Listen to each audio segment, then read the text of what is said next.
तो आज हम आपको सुनाएंगे अमावस्या और पूर्णिमा, दो बहनों की सच्ची कहानी। मित्रों, एक गांव में एक किसान रहता था। किसान के परिवार में उसकी पत्नी और एक छोटी सी बेटी थी जिसका नाम पूर्णिमा था। पूर्णिमा चांद के समान सुंदर थी और बहुत ही खूबसूरत थी।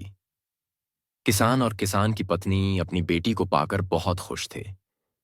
किसान खेती बाड़ी करता था और उससे जो आय होती थी उसी से उसका छोटा सा परिवार, जो खुशी खुशी जीवन यापन करता था, बड़े खुशी के साथ किसान और उसकी पत्नी का समय बीत रहा था।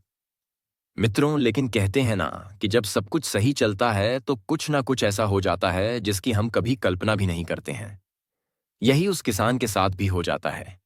क्या होता है कि एक दिन किसान की पत्नी ज्योति वह बीमार हो जाती है और उसने ऐसा बिस्तर पकड़ा कि वह उठी ही नहीं।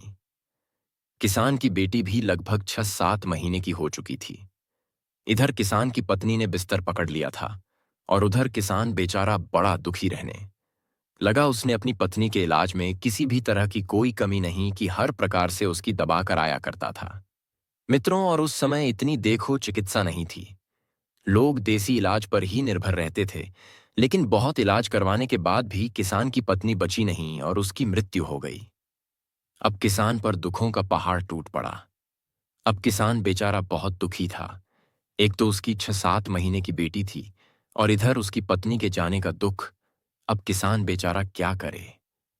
अपनी बेटी को पालने और पोसने के लिए कहीं से कुछ धन कमाए जिससे उसकी गृहस्थी का खर्चा चले। अब किसान अगर खेतों में जाता तो पूर्णिमा का ख्याल रखता। अगर वह पूर्णिमा का ख्याल रखता तो खाने का व्यवस्था कौन करता? घड़ी उस किसान के लिए बहुत ही मुसीबतों से भरी हुई लगने लगी थी। उस किसान के जो अड़ोसी पड़ोसी या रिश्तेदार थे, सबने किसान को समझाया और कहा, देखो भाई, अब तुम्हें दूसरा विवाह कर लेना चाहिए, क्योंकि तुम्हारी बेटी बहुत छोटी है, उसे भी मांग की जरूरत है। तुम उसे मां का प्यार नहीं दे पाओगे, न ही मां की तरह उसकी देखभाल कर पाओगे, क्योंकि वह बेटी है और उसके लिए मांग जरूरी है। मित्रों, पहले तो किसान टाल रहा था कि वह अपनी बेटी के लिए सौतेली मां नहीं लाएगा। लेकिन जब उसे अपनी बेटी के पालन पोषण में दिक्कत आने लगी, क्योंकि वह खेत में जाता तो उसकी बेटी की देखभाल कौन करता? अगर बेटी की देखभाल घर पर रहकर करता तो खेत पर काम करने कौन जाता? अब किसान ने भी मान लिया था कि उसको दूसरा विवाह कर लेना चाहिए। अब किसान के लिए एक लड़की देखकर उसके रिश्तेदार थे, उन्होंने किसान का विवाह करा दिया। किसान की पत्नी आई जिसका नाम रूपा था। रूपा किसान से उम्र में कम थी, लेकिन वह गरीब घर से आई थी, इसलिए वह पूर्णिमा को भी प्यार करती थी। मित्रों, लेकिन कहते हैं ना, सौतेली माँ तो सौतेली ही होती है। जब खुद पेट से हो गई तो वह तब तक तो पूर्णिमा को बहुत अच्छे से प्यार करती थी, उसका ख्याल रखती थी। यह सोचकर किसान भी खुश था और सोच रहा था कि चलो, मैं फालतू ही डर रहा था कि मेरी बेटी की सौतेली माँ आएगी तो उसका कैसे ख्याल रखेगी, लेकिन वह तो मेरी पूर्णिमा का अपने औलाद की तरह ख्याल रखती है। अब किसान भी निश्चिंत हो गया।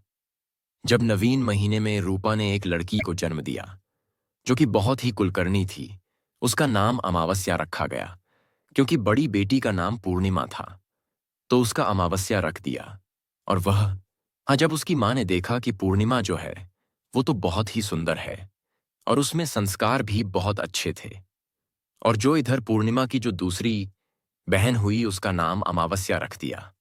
अपनी बेटी के होते ही पता नहीं रूपा में क्या बदलाव आया। वह पूर्णिमा को बहुत ही नफरत करने लगी। अब पूर्णिमा को फूटी आंख भी नहीं देख पाती थी। अब वह छोटी सी पूर्णिमा धीरे धीरे बड़ी होने लगी। मित्रों, कहते हैं ना कि जब बच्चा अभाव और बिना माँ बाप के पलता है, उनके प्यार के अभाव में तो बच्चा जल्दी समझदार हो जाता है। इधर छोटी सी पूर्णिमा अब 5 साल की हो गई थी। वो चलने लगी थी और अपनी तोतली जुबान से जो बातें करती थी, क्योंकि जो पूर्णिमा की माँ थी वह बहुत पूजा पाठ किया करती थी, इसलिए उसके संस्कारों की जो छवि थी वह पूर्णिमा पर दिखाई देती थी। वह छोटी थी, तभी जल भरकर ले जाती और शिवलिंग पर चढ़ा दिया करती थी। लेकिन यही सब सोचते कि बचपन है, और लेकिन उसकी माँ, सौतेली माँ जो रूपा थी, उसको पूर्णिमा का कोई भी काम नहीं सुहाता था। धीरे धीरे दोनों बच्चियां बड़ी हो रही थीं। अब जो इसकी सौतेली माँ थी वह दोबारा से गर्भवती हो गई। इस बार उसने एक बेटे को जन्म दिया। अब तो उसका पारा 7वें आसमान पर था। अब तो वह पूर्णिमा को बिल्कुल नहीं देखकर खुश होती थी। वह तो अपने बच्चों में खुश रहती थी। किसान भी यह बात समझता था। वह अपनी बेटी को प्यार करता तो पूर्णिमा की सौतेली माँ घर में क्लेश करती थी, इसलिए किसान भी कुछ नहीं बोलता था। चुपचाप जो रूपा कहती थी उसी को सच मान लेता था। अब धीरे धीरे समय व्यतीत हुआ। दोनों लड़कियां बड़ी हो गईं। इधर जो पूर्णिमा थी वह तो बहुत ही भगवान की पूजा पाठ पूजा भक्ति करने वाली सुंदर सुशील लड़की थी। उसके उल्टा ईर्ष्या अपने नाम के ही अनुरूप, जो एक तो कुरूप थी और दूसरा बड़ी नटखट थी। लेकिन कहते हैं ना, मां के लिए तो क्या कुरूप और क्या सुंदर। उसे तो अपनी औलाद ही प्यारी लगती है। लेकिन जो लड़का था जिसका नाम मोहन था, वह पूर्णिमा को बहुत प्रेम करता था। वह उसे अपनी सौतेली बहन नहीं समझता था। लेकिन अमावस्या और उसकी मां दोनों पूर्णिमा को देखकर बिल्कुल भी खुश नहीं रहती थीं। अब धीरे धीरे दोनों लड़कियां विवाह के योग्य हो गई थीं और पूर्णिमा, जो अड़ोस पड़ोस में सबकी चाहती थी, वह सबकी मदद किया करती थी। तो किसान ने एक दिन अपनी पत्नी से कहा कि के प्रिय, अब हमें पूर्णिमा का विवाह कर देना चाहिए। तब किसान की पत्नी बोली, देखिए, लड़कियों की शादी तो बाद में हम कर लेंगे। पहले घर में बहू आ जाए तो ही ठीक है, क्योंकि लड़का भी अब जवान हो गया है। मित्रों, फिर घर में उसकी चली। उसने पहले अपने बेटे की शादी की, बेटी की शादी करने के बाद घर में बहू आ गई। बहू जो आई तो वह पूर्णिमा से बहुत ही खुश रहती थी। पूर्णिमा अपनी भाभी का पूरा ख्याल रखती, उसके काम में हाथ बटाती और हर तरीके से उसकी मदद करती। उल्टा अमावस्या अपनी भाभी के किसी भी काम को हाथ नहीं लगाती थी। उल्टा भाभी पर रोब झाड़ती रहती थी। भाभी के काम में कमियां निकाल दी, जिससे भाभी का झुकाव पूर्णिमा की तरफ हो गया। वहां अमावस्या का काम पसंद करती थी और यही जलन दोनों मां बेटी को होती थी। उसी के कारण मां को और ताने सहने पड़ते थे। मित्रों, आप दोनों लड़कियां शादी योग्य थीं। किसान ने एक दिन रूपा से कहा, देखो प्रिय, पूर्णिमा बढ़ी है, चाहे उनमें 1-2 साल का ही अंतर था, अमावस्या और पूर्णिमा में, लेकिन घर में बहू आ गई है। अब दोनों बेटियों को अच्छा सा योग्य वर देखकर इनका विवाह हमें कर देना चाहिए। लेकिन सौतेली मां तो बिल्कुल भी नहीं चाहती थी कि पूर्णिमा किसी अच्छे घर में जाए। वह कहने लगी है, पतिदेव देखिए, पूर्णिमा के लिए अगर आप घर देखेंगे तो उसके लिए कहां से इतना दान दहेज करेंगे। हमारे कोई एक बेटी तो है नहीं, हमारी 2-2 बेटियां हैं। पूर्णिमा तो वैसे भी काम ने फिर तेल है। एक काम कीजिए, पूर्णिमा के लिए कोई साधारण सा घर देख लीजिए। जब ये गरीब घर में चाहेगी तो वहां भी ये काम कर लेगी और शादी में हमें ज्यादा खर्चा नहीं करना पड़ेगा। किसान ने अपनी पत्नी की बात मान ली और एक दूसरे गांव में एक गरीब घर में जाकर उसने पूर्णिमा का रिश्ता पक्का कर दिया। जब रिश्ता पक्का करके किसान घर आया तो उसने अपनी पत्नी को बता दिया, कहा, हे प्रिय, हमने पूर्णिमा का रिश्ता तय कर दिया है और अब हमें अपनी पुत्री का विवाह जल्द ही कर देना चाहिए। यह सुनकर उस किसान की पत्नी रूपा बहुत खुश हुई और बोली, देखिए, मेरी एक बात और मान लीजिए। आप अमावस्या का रिश्ता किसी अच्छे घर में कर दीजिए, क्योंकि यह तो बहुत नटखट है। कम खर्च में यह खर्चा भी नहीं चला सकती। इसके लिए तो कोई अच्छा घर होना चाहिए। और एक काम कीजिए, एक ही दिन दोनों की शादी कर देंगे। दोनों बारात एक दिन आएगी तो हमारे बहुत सारे खर्चे बच जाएंगे। किसान को अपनी पत्नी की यह बात उचित लगी और उसने दूसरे गांव में, जिसमें उसने अपनी बड़ी बेटी पूर्णिमा का रिश्ता तय किया था, उसी में जाकर अपनी छोटी बेटी अमावस्या का रिश्ता एक सेठ के घर में कर दिया। सेठ के घर में तय करके वह घर आ गया। अब पूर्णिमा की जो सौतेली मां थी, वह बहुत खुश थी कि मेरी बेटी तो ठाठ से रहेगी और यह सौतेली बेटी दुखी भोगेगी। मित्रों, लेकिन जो उसकी भाभी थी, उसको बड़ा अजीब लगा। वह अपनी सास से कहने लगी, मैं जी, आपने सही नहीं किया। लेकिन सास की बेटी के आगे उसकी कुछ चलती नहीं थी, इसलिए वह चुप हो गई। कभी कुछ नहीं सकती थी। दोनों की बारात एक दिन आई। अमावस्या के लिए तो किसान और उसकी पत्नी ने जो भी उन पर बना अपनी हैसियत से ज्यादा दहेज दिया, लेकिन बेचारी पूर्णिमा को उन्होंने ऐसे ही विदा कर दिया। बिना माँ की बेटी वहां से विदा होकर अपने ससुराल आ गई। ससुराल में आकर पूर्णिमा ने अपने अच्छे व्यवहार से अपने ससुराल में सबका दिल जीत लिया। वह लोग गरीब जरूर थे, लेकिन दिल से पूर्णिमा को अपनाते थे और पूर्णिमा अपने घर में बड़ों की इज्जत करती, सास ससुर का ध्यान रखती और अपने पति का पूरा ख्याल रखती थी और घर का पूरा काम करती। गरीब हों बावजूद उसके घर में सुख शांति थी। वह दोनों समय पूजा पाठ करती, लेकिन कहते गरीब लोग तो थोड़े में भी गुजारा कर लेते हैं। इसी तरह वह भी अपने ससुराल में रहकर थोड़े में ही गुजारा करने लगी। उधर जो अमावस्या थी वह सेठ के घर में ब्याही थी। उसके तो था ही अलग थे। वह तो उसके घर में नौकर चाकर लगे हुए थे, लेकिन वह फिर भी पूर्णिमा से जलती थी। एक दिन अमावस्या ने अपने घर पर कीर्तन रखा और सभी गांव वालों को बुलवाया गया, लेकिन पूर्णिमा को उसने नहीं बुलाया। पूर्णिमा की पड़ोसन उस कीर्तन में जाने लगी तो वह पूर्णिमा से बोली कि पूर्णिमा दहन तुम भी चलो, तुम्हारी बहन के यहाँ कीर्तन है। तो पूर्णिमा बोली, पीछे मेरी बहन ने मुझे बुलवाया नहीं है तो बिना बुलाए ने उसके कीर्तन में जा सकती हो। पड़ोसन कहने लगी, देखो पूर्णिमा बहन, कीर्तन में जाने के लिए कोई बुलावे की जरूरत नहीं होती है। वहां तो पूजा पाठ होता है, भगवान को याद किया जाता है, भगवान की पूजा अर्चना की जाती है, भजन कीर्तन होता है। जितने ज्यादा से ज्यादा उसमें लोग शामिल हो जाए उतना ही पुण्य प्राप्त होता है। मित्रों, धार्मिक विचारों की तो थी ही पूर्णिमा। पड़ोसन की बात सुनकर उसके साथ चली गई।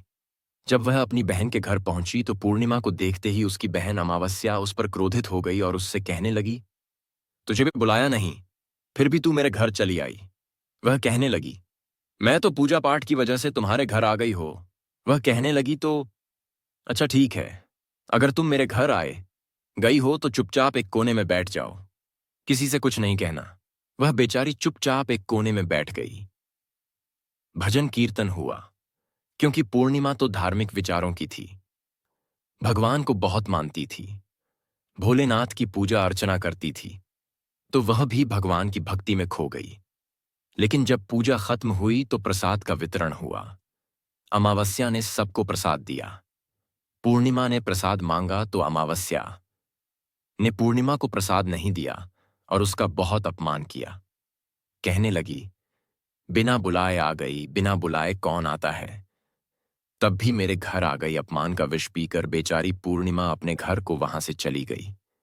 लेकिन आज उसको अपनी बहन, छोटी बहन अमावस्या की बात कांटे की तरह चुभ रही थी। वह घर आकर खूब रोई। उसने खाना बनाया, अपने बच्चों और पति और सास ससुर को खिलाया। उसका मन आज बहुत दुखी था, क्योंकि वह तो भगवान की सच्चे हृदय से पूजा करती थी और भगवान की पूजा की वजह से ही वह उसके घर गई थी। उसे क्या पता था कि आज उसे जहर का घूंट पीना पड़ेगा। अब वह अपने पति के पास गई, जाकर उससे बोली, देखिए जी, आज मेरा मन विचलित है।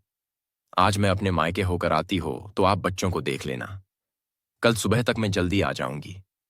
खाना बनाकर बच्चों को खिला पिलाकर अपने सास ससुर और पति से आज्ञा लेकर पूर्णिमा अपने मायके की तरफ चल दी। क्योंकि जो भाभी थी वह अपनी पूर्णिमा की बहुत ही मदद करती थी, उसे बहुत पसंद करती थी। जब भी पूर्णिमा दुखी होती थी, अपनी भाभी से मिलकर उसको जो तसल्ली मिलती थी, उसकी भाभी भी उसका पूरा सहयोग करती थी। अब पूर्णिमा बचाई दिल से दुखी होकर पैदल ही अपने मायके के लिए जल्दी चलते चलते वह बेचारी जंगल के रास्ते से जा रही थी। तभी उसने देखा एक औरत बैठी हुई थी। वह काफी बूढ़ी भी, सिर के बाल भी सफेद हो गए थे। उसके पास एक तुलसी जी का पेड़ लगा हुआ था। जब उस रास्ते वह गुजर रही थी तो बूढ़ी माँ ने उसे देखा और कहने लगी, अरे बेची, मैं बहुत बूढ़ी हो, मैं बहुत लाचार हो, क्या तुम मेरे बाल खुल गए हैं? इनको थोड़ा बांध दो कि इनसे मुझे बड़ी गर्मी लग रही है। बेचारी बूढ़ी बहुत ही बोढ़ थी, 80 साल की थी। उसके बाल उलझे हुए थे। पूर्णिमा को उन्हें देखते ही दया आ गई और उसने उस बूढ़ी अम्मा के बालों में तेल लगाकर मालिश करके अच्छे से उसके बालों को बांध दिया। बूढ़ी अम्मा कहने लगी, बेटी, मेरा यह जो चबूतरा है तुलसी जी का, यहां पर भी बड़ी गंदगी हो गई है। मेरे से तो होता नहीं है। अगर बेटी तुम चाहो तो थोड़ी सी सफाई कर दो। मित्रों, पूर्णिमा तो थी ही हृदय की, बहुत अच्छी। उसने तो उसका सारा काम कर दिया। और बोली, मांझी बाद यादव ने अपने मायके जा रही हो। वह बुढ़िया माई उसे आशीर्वाद देने लगी और बहुत ही खुशी खुशी वह आगे की ओर चली।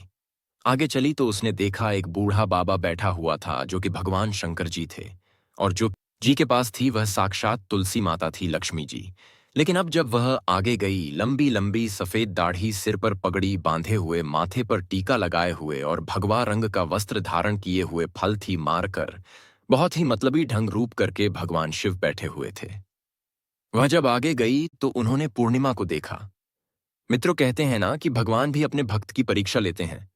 वह तो थी भगवान की भगत, इसलिए भगवान भी उसकी परीक्षा ले रहे थे। भोले बाबा बोले, बेटी हम बहुत प्यासे हैं, हमें पानी चाहिए। पूर्णिमा बोली, बाबा मैं अभी पानी लाई। उसने उनको पानी पिलाया तो बाबा बने शिवजी कहने लगे, बेटी देखो हमारे पांव में कितना जख्म हो गए हैं, इन पर मक्खियां भिन भिना रही हैं। हम तो इतने परेशान हैं कि इतने बूढ़े हो गए हैं कि इनकी देखभाल भी नहीं कर सकते। पूर्णिमा को बूढ़े बाबा को देखकर बड़ी दया आ गई। उसने वहां से स्वच्छ पानी लिया और बाबा के जख्मों को साफ करके अपना आंचल फाड़ के उन पर पट्टियां बांधी, और बाबा ने खुशी खुशी उसे आशीर्वाद दिया। बाबा के आशीर्वाद को लेकर वहां से आगे की ओर चल पड़ी तो आगे पार्वती मैया बैठी हुई थी और वहीं पर ही एक मंदिर था। वह भी बूढ़ी मैया का भेष बनाए हुए थी। कहने लगी, बेटी मैं बहुत ही बूढ़ी हो और इस मंदिर की अब मुझसे सफाई नहीं होती। तुम अपनी नजर दौड़ा कर देख सकती हो कि मंदिर में कितनी गंदगी फैली हुई है। अगर तुम चाहो तो इस मंदिर की सफाई कर सकती हो। पूर्णिमा ने उस बूढ़ी मां के कहने से पूरे मंदिर की सफाई कर दी, झाड़ू पोछा लगा दिया। बुढ़िया मैया के भी हाथ पैर दबा दिए, उन्हें भी पानी पिलाया और खुशी खुशी आगे चल दी। अब उसके गांव पहुंचने से पहले रास्ते में गंगा नदी पड़ती थी। गंगा नदी उसे पार करनी थी। वहां पर भी उसे एक बूढ़ी मां मिली जो कि गंगा मैया थी। वह भी बैठी हुई थी। गंगा मैया बोली, बेटी देखना मेरे सिर में बहुत जुए पड़ गई है। मेरे से देखा नहीं जाता, न ही मेरे से साफ सफाई होती है।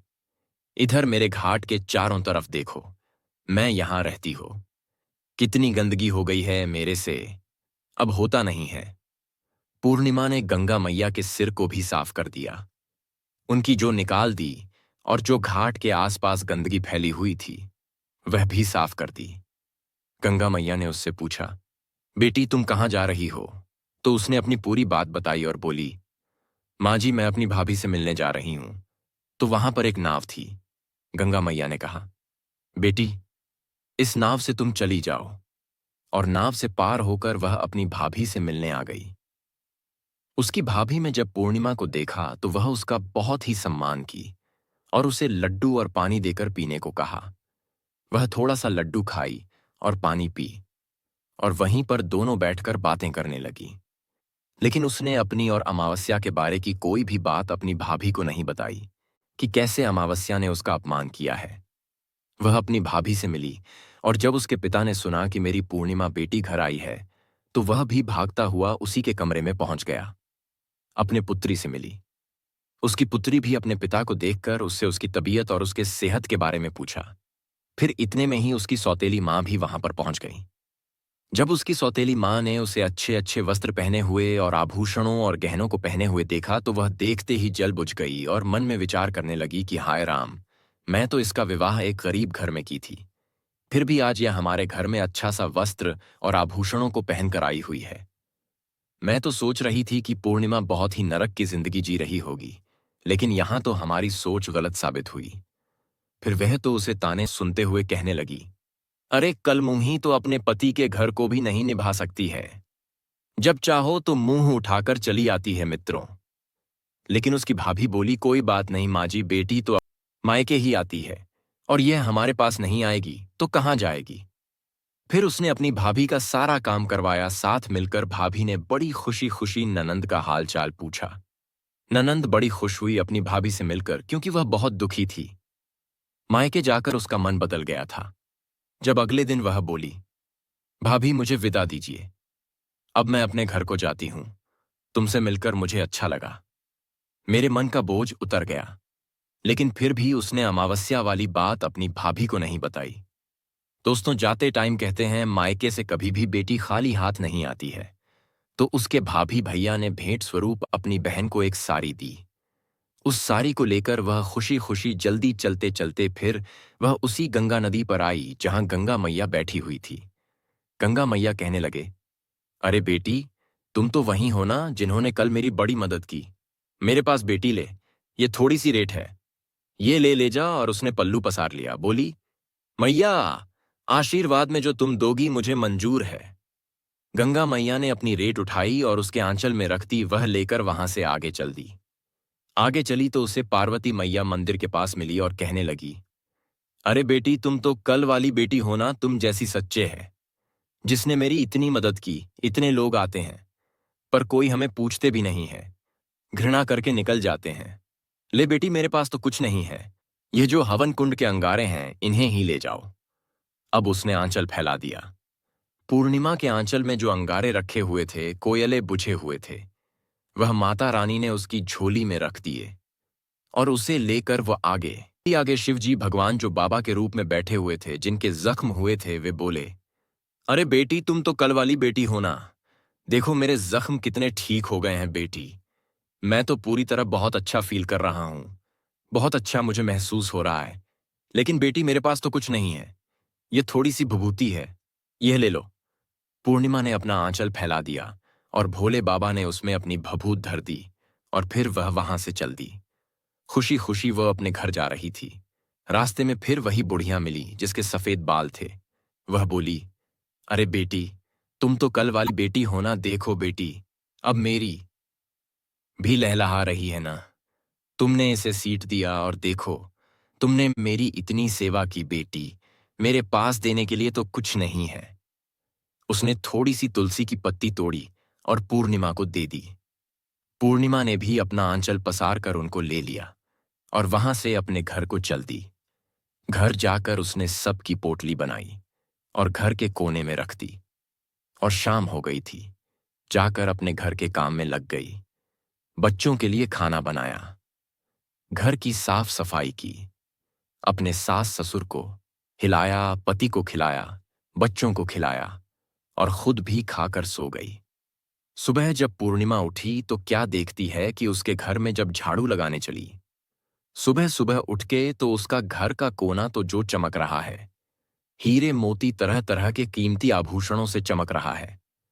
हीरे मोतियों की चमक चमचम कर रही है उसका। पति बोला, अरे पूर्णिमा, ये सब क्या है? तुम तो कल मायके गई थी, ये सब क्या चमत्कार कर लाई हो? कहीं से चोरी की है, डकैती डाली है, क्या बात है? पूर्णिमा कहने लगी, देखिए जीना, तो मैंने कहीं चोरी की ना ही कोई डकैती डाली। ये सब तो भगवान ने खुश होकर मुझे दिया है। और वह कल जब दुखी थी तो यह बात उसने अपने पति को भी नहीं बताई थी कि उसकी बहन अमावस्या ने उसका कितना अपमान किया था। वहां से लेकर उसने अपने मायके तक की जब वह गई, रास्ते में कौन कौन मिले, सारी बात अपने पति को बता दी। तो उसके पति ने भी हाथ जोड़ लिया और कहा, हे प्रिय, तुम तो साथ साथ भगवान के दर्शन करके आई हो। पूर्णिमा, तुम सच्चे हृदय की सच्ची औरत हो। तुम दुख सुख सबका जानती हो, सबके दुख में दुखी होती है। भगवान ने तुमसे प्रसन्न होकर ही तुम्हारे दुखों का अंत कर दिया है। अब तो पूर्णिमा के दिन ही बदल गए थे, जिसके दिन भगवान स्वयं बदले। भला कौन है उसे रोकने वाला? पूर्णिमा के दिन बदल गए। अब तो पूर्णिमा का घर भी राजाओं और महाराजाओं के जैसा सोने का राजमहल भी बन गया।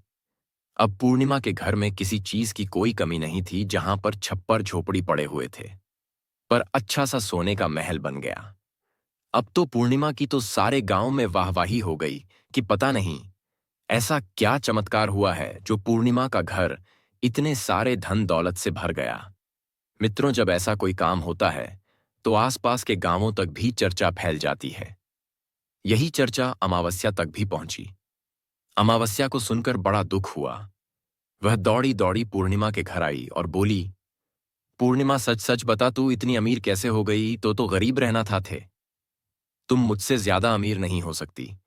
उसकी तो घमंड भरी बातें थीं। वह कहने लगी, ही दहन अमावस्या, तुम कौन हो? मुझे गरीब अमीर करने वाली भगवान जिसको देता है छप्पर फाड़ के देता है। भगवान की मर्जी के बिना तो कोई पत्ता तक भी नहीं हिलता है। फिर यह तो भगवान की देन है, और मेरी किस्मत है कि भगवान ने मेरी किस्मत सुधारती। फिर से उसकी बहन अमावस्या कहने लगी, देख तू सच सच बता, नहीं तो मैं राजा से जाकर शिकायत करूंगी। पूर्णिमा ने उसे सारी बात सच सच बता दें कि कैसे कैसे वह गई और कौन कौन से मिले। जब आप मायके गई और कैसे उसके घर में धन का ढेर लग गया, अपनी कहानी बताई। उसकी कहानी सुनने के बाद में अमावस्या ने कहा, ठीक है, अब मैं भी पर जाऊंगी। बोली, तू मेरा अपमान कर। पूर्णिमा ने कहा, हे बहन, मैंने तो आज तक किसी का अपमान नहीं किया। फिर गुस्से से वह अपने घर गई। अपने पति से कहने लगी, देखो जी, तुम मुझसे लड़ाई करो और मुझे मारो। उसका पति उसकी ऐसी बातें सुनकर वह कहने लगा, अमावस्या तुम क्या कह रही हो? आखिर उसने कहा, हाँ जी, मुझे मारो। उसके पति ने उसे जोर से दो चार तमाचे धर दिए। फिर वह वहां से अपने मायके की ओर चल दी। चलते चलते उसे भी वही तुलसी मैया के पास बूढ़ी औरत मिली। वह बोली, अरे बेटी, तुम कहाँ जा रही हो? जरा देखो तो मेरे बाल कितने उलझे हुए हैं। और देख, में तुलसी के जो पेड़ है वह भी सूख रहा है। जरा इसमें पानी डाल दो, जिससे यह हरा भरा हो गए। मित्रों, अमावस्या तो ठहरी घमंडी औरत। वह किसकी सुनने वाली थी? वह कहने लगी, अरे बुढ़िया, मेरे पास फालतू के कामों के लिए समय नहीं है। और वहां से वह जल्दी चलते चलते उसे आगे फिर वही भगवान शिव मिले जो बाबा बने हुए बैठे थे। भगवान शिव कहने लगे, अरे बेटी मेरे, जख्मों पर देख बड़ी मक्खियां बैठ रही हैं, जरा इनको उड़ा दो। वह नाक मुंह सिकोड़ते हुए बोली, अरे बाबा, तुझे तो घिन आ रही है, मेरे को तो देखना भी नहीं है। और सुन बूढ़े, मेरे से तो दूर ही रहें, नहीं तो मुझे इन्फेक्शन फैल जाएगा। वो उसे भी इग्नोर करके वहां से आगे की ओर चल पड़ी।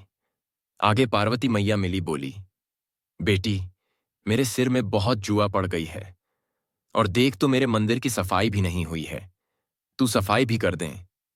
वह बोली, मैं फालतू का काम नहीं करती, क्योंकि मुझे देर हो रही है घर जाने के लिए। उसने उनका भी नहीं किया। अब आगे गई तो सामने उन्हें गंगा मैया मिली। गंगा मैया ने भी कहा, बेटी, मेरे घाट की सफाई कर दें, और मेरा सिर भी दुख रहा है, जरा इसे दबा दें। फिर उसने कहा, देख बुढ़िया, मुझे समय नहीं है, मैं किसी अच्छे काम के लिए जा रही हूं, मुझे टोको मत। और वह गंगा जी पार करके अपने पीएफ पहुंच गई। ना भाभी से मिली और ना कुछ कहीं जाकर सीधा मां के पास बैठ गई और लगी पूर्णिमा की चुगली करने। वह मसी बोली, मां, पूर्णिमा आई थी, भाभी ने उसे बहुत कुछ दे दिया, घर से इतना भर के दिया है, उसके तो दिन ही बदल गए। पूर्णिमा ने अपनी मां और उसकी भाभी की लड़ाई करवा दी। घर में वह कहने लगी, मां जी, मैंने तो एक साड़ी के अलावा पूर्णिमा को कुछ नहीं दिया, लेकिन बेटी के कहने में आकर रूपा ने अपनी बहू के साथ काफी झगड़ा किया। वह कहने लगी, हम क्या दे सकते हैं, वह तो उसकी किस्मत है, उसके काम है। वह अच्छे काम करती है, इसलिए भगवान ने उसकी सुनी है। लेकिन उसको कहाँ चैन पड़ता था। अमावस्या को उसने खूब झगड़ा किया। जब वह विदा होने लगी तो कहने लगी, भाभी, मुझे साड़ी तो दे दो। उसकी ननद कहने लगी, दीदी, तुम्हारे लायक मेरे पास कोई साड़ी नहीं है, तुम्हें मैं क्या साड़ी दूंगी? कल से आई हो, जब से तो तुमने जो मेरे घर में झगड़ा करवा रखा है। अमावस्या की मां ने उसे कई साड़ियां दी, क्योंकि मां थी उसकी। तो और बोली, बेटी, तुझे जो जरूरत हो तू मुझसे कहाँ करो, क्यों इससे कह रही हो? यह तो पूर्णिमा को ही देगी, इसकी तुम ननंद नहीं हो, इसकी तो वही ननंद लगती है।